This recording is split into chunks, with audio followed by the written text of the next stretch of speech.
gamba ko neighbor nti mukama yeebazibwe.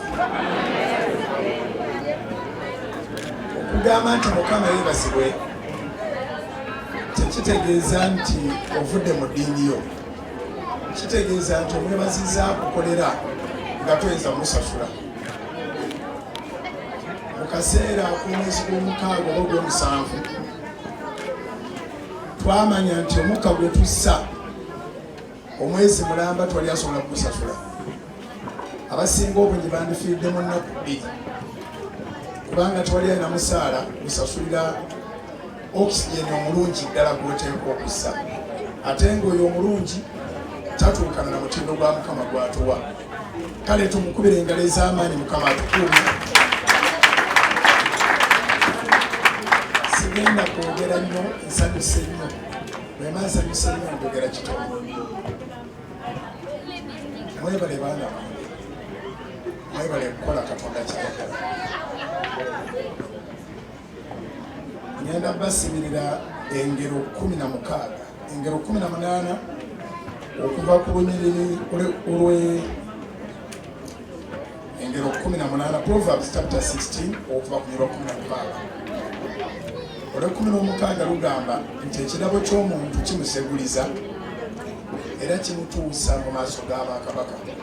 Era oluzungu yeegamba nti a man's gift makes room for him and brings him before great men. Twabamanya lwa kirabo kyammwe ng'ogyeko okubasumba nti mwalokoka. Okulokoka kirabo buli muntu Katonda kiramutegekera, naye ate ekirabo kyo kyekikwanjula. Kino ekyobulokozi kijja tuyingiza obwakabaka bwa Katonda. Mukoze bulungi. Kyembudde mbagamba nti engero 18 kubanga olwa 22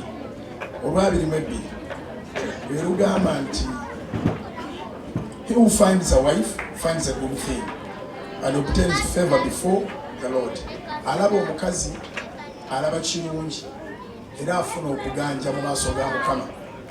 So mwami Saaka ofunye okuganja mu maaso ga Mukama. Kati obanga ekirabo kyo kibadde kikyayina engaluli naye nga Katonda omuyita bbali, omanye akaana akaziza emisango ewaka. Kalina engeri gyekabulira ne mu mirimu awo ne kakolayo emirimu gye batakagambye, tekasobola kuyita direct maaso ga taata ne maama. Kati ogenda kujja butereevu ku Namulondo ya Mukama ne Helena na buli kye munaasaba Katonda ajja kiwulira kubanga mufunye favor mu maaso ge. Twagala kubasabira mukisa munyweze ekirabo kyammwe nga Bayibuli bwegambye nti ekirabo ky'omuntu kimusembuliza. Mpulidde abaana bangi abawa obujulizi nga wabakwatako. Kati ekirabo kyo si kyakuggwaawo kubanga be mukutteko nabo balina kati ne bakwatako. Ate musobola okusalawo ne mugaa nti akati tukyayimba ku mikolo, tetukyayimba bantu bonna, tuyigiriza buyigiriza abagenda okuyimba.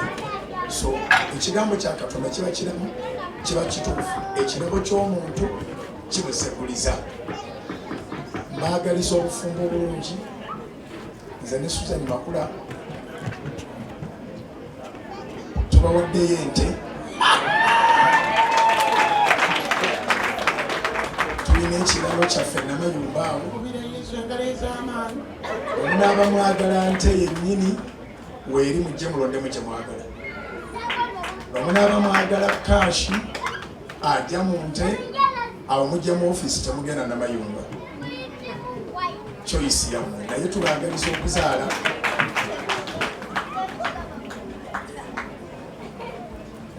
Ngiri ekitiibwa basembera Namayumba wala ente kabaginone.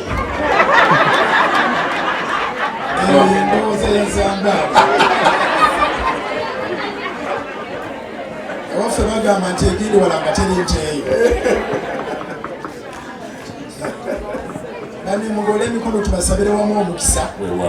Wadde twabasabidde dde omukisa naye tubongera. Katonda wa Ibulayimu ne Isaaka ne Yakobo kino ky'oyagala era ky'osanyukira. Tebakikoze lwa kubanga bagagga, bakikoze lwa kubanga bakutya, bakussaamu ekitiibwa. Tebakikoze lwa kubanga baagadde kweraga oba abantu babategeere, naye baagadde okubanga balambulukufu mu maaso go. Kikolwa kya butukuvu, kya butuukirivu.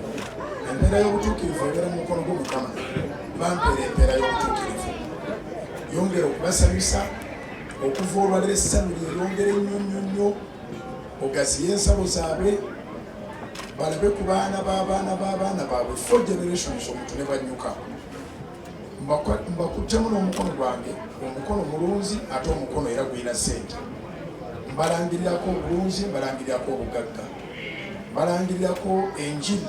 Olwaleero mubuulidde enjiri mu ngeri y'okukola ekituufu maaso ga Mukama.